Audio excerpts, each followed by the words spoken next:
وعلیکم السلام ورحمۃ اللہ وبرکاتہ۔ لکھتے ہیں شیخ صاحب، میت کو قبر میں دفنانے کے بعد سورہ بقرہ کی تلاوت کرنا کیسا ہے؟ وضاحت کہتے ہیں مطلوب ہے۔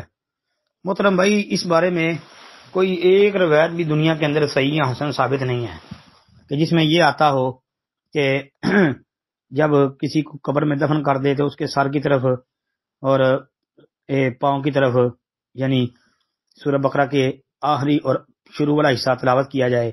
اس طرح کی کوئی ایک حدیث بھی صحیح ثابت نہیں ہے، ایک بھی حدیث ثابت نہیں ہے۔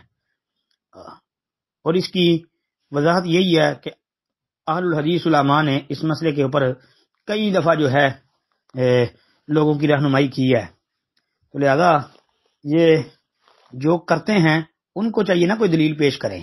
ہم تو کہتے ہیں دلیل نہیں ہے، اور یہ اصول یاد رکھیں، دلیل اس کے ذمہ ہوتی ہے جو دعویٰ کرتا ہے، دلیل اس کے ذمہ ہوتی ہے جو دعویٰ کرتا ہے۔ ہم تو دعویٰ کرتے ہی نہیں ہے دلیل ہونے کا، ہم تو ڈائریکٹ کہہ دیتے ہیں کہ دلیل ہے ہی نہیں۔ جو دعویٰ کرتا ہے اس کو چاہیے کوئی دلیل پیش کرے۔